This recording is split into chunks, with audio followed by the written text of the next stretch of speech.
ನಮಸ್ಕಾರ. ಇವತ್ತಿನ ವಿಡಿಯೋದ ವಿಚಾರ ಸೋಮವಾರ ಮತ್ತೆ ಮಾರುಕಟ್ಟೆ ಕುಸಿತ. ನಿನ್ನೆ ರಾತ್ರಿ US ಅನ್ಎಂಪ್ಲಾಯ್ಮೆಂಟ್ ರೇಟ್ ಅನ್ನ ಘೋಷಣೆ ಮಾಡಿದ್ರು.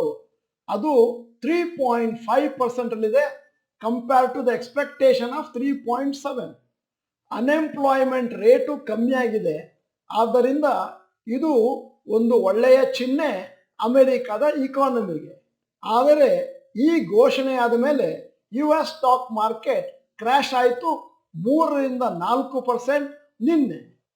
ಈಗ ಮುಂದಿನ ಪ್ರಶ್ನೆ ನೀವು ಕೇಳಬಹುದು, ಗುಡ್ ನ್ಯೂಸ್ ಬಂದಾಗ ಅಮೆರಿಕದ ಸ್ಟಾಕ್ ಮಾರ್ಕೆಟ್ ಯಾಕೆ ಕ್ರ್ಯಾಶ್ ಆಯಿತು?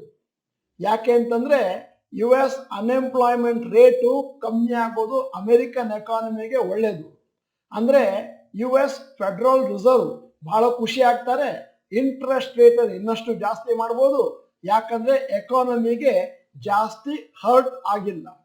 ಸಾಮಾನ್ಯವಾಗಿ ಸೆಂಟ್ರಲ್ ಬ್ಯಾಂಕ್ನವರು ಇಂಟ್ರೆಸ್ಟ್ ರೇಟ್ ಅನ್ನು ಜಾಸ್ತಿ ಮಾಡಿದಾಗ, ಬಡ್ಡಿಯ ದರವನ್ನು ಜಾಸ್ತಿ ಮಾಡಿದಾಗ, ಇನ್ಫ್ಲೇಷನ್ ಅನ್ನು ಕಂಟ್ರೋಲ್ ಮಾಡಬೇಕು ಅಂತ ಹೊರಟಾಗ ಅಲ್ಲಿ ಒಂದಷ್ಟು ಡ್ಯಾಮೇಜ್ ಆಗುತ್ತೆ ಆ ಕಂಟ್ರಿಯ ಇಕಾನಮಿಗೆ. US ಫೆಡರಲ್ ರಿಸರ್ವ್ ಕಳೆದ 6 ತಿಂಗಳಿಂದ ಇಂಟ್ರೆಸ್ಟ್ ರೇಟ್ ಅನ್ನು ಸತತವಾಗಿ ಮೇಲಕ್ಕೆ ಎತ್ಕೊಂಡು ಹೋಗ್ತಾ ಇದ್ದಾರೆ. ಅದರಿಂದಾಗಿ US ಎಕಾನಮಿಗೆ ಒಂದಷ್ಟು ಡ್ಯಾಮೇಜ್ ಆಗಿತ್ತು. ಫೆಡರಲ್ ರಿಸರ್ವ್ ಅವರು ಹೆಸಿಟೇಟ್ ಮಾಡ್ತಾ ಇದ್ರು, ಇಂಟ್ರೆಸ್ಟ್ ರೇಟ್ ಅನ್ನು ಜಾಸ್ತಿ ಮಾಡೋದ್ರಿಂದ ದೇಶಕ್ಕೆ ನೆಗೆಟಿವ್ ಇಂಪ್ಯಾಕ್ಟ್ ಆಗುತ್ತೆ ಅಂತ. ಈಗ ನಿನ್ನೆಯ ಈ ಮಾಹಿತಿ ಬಂದ ಮೇಲೆ ಅವ್ರಿಗೆ ಗೊತ್ತಾಗಿದೆ, US ಎಕಾನಮಿ ಸ್ಟ್ರಾಂಗ್ ಆಗಿದೆ, ಇಂಪ್ರೂವ್ ಆಗ್ತಾ ಇದೆ. ನಾವು ಇಂಟ್ರೆಸ್ಟ್ ರೇಟ್ ಜಾಸ್ತಿ ಮಾಡಿದ್ರು ಕೂಡ ಅದರಿಂದ ದೇಶಕ್ಕೆ ಏನು ಇಫೆಕ್ಟ್ ಆಗಿಲ್ಲ. ಮತ್ತೆ ಸದ್ಯಕ್ಕೆ ಇನ್ಫ್ಲೇಷನ್ 8% ಇದೆ. ಅದನ್ನ ಕೆಳಗೆ ತಗೊಂಡ್ಬರ್ಬೇಕು ಅಂತಂದ್ರೆ ಮತ್ತೊಂದಷ್ಟು ಇಂಟ್ರೆಸ್ಟ್ ರೇಟ್ ಅನ್ನು ಮುಂದಿನ ದಿನಗಳಲ್ಲಿ ಜಾಸ್ತಿ ಮಾಡಬೇಕು. ಯಾಕಂದ್ರೆ ನಾರ್ಮಲ್ ಆಗಿ ಅಮೆರಿಕದ ಹಣದುಬ್ಬರ 1ರಿಂದ 2% ಒಳಗೆ ಇರ್ತಾ ಇತ್ತು.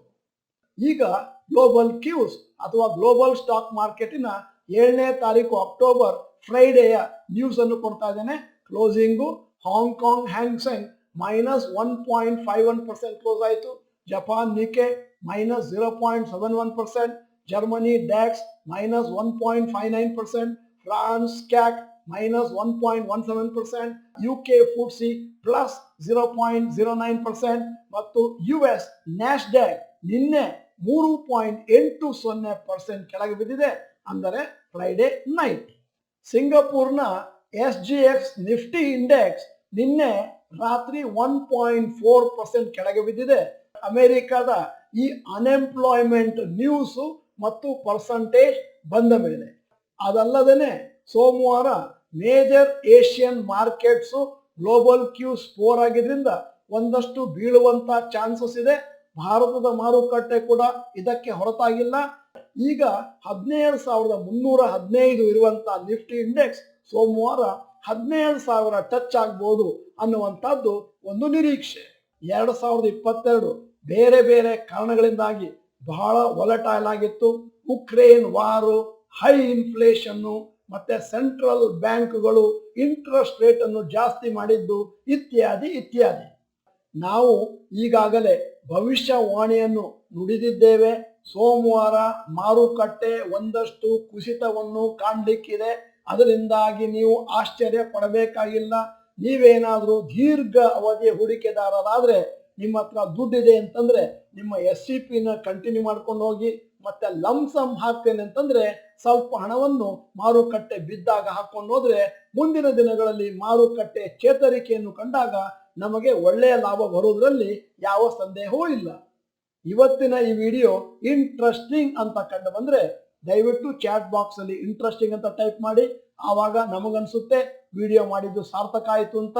ನನ್ನ ಹೆಸರು ಡಾಕ್ಟರ್ ಭರತ್ ಚಂದ್ರ. ನೀವು ನಮ್ಮ ಚಾನೆಲ್ ಮೆಂಬರ್ ಅಲ್ಲ ಅಂತಂದ್ರೆ ಇದೀಗ ಸಮಯ, ಸಬ್ಸ್ಕ್ರಿಪ್ಷನ್ ಬಟನ್, ಬೆಲ್ ಐಕಾನ್ ಒತ್ತಿ.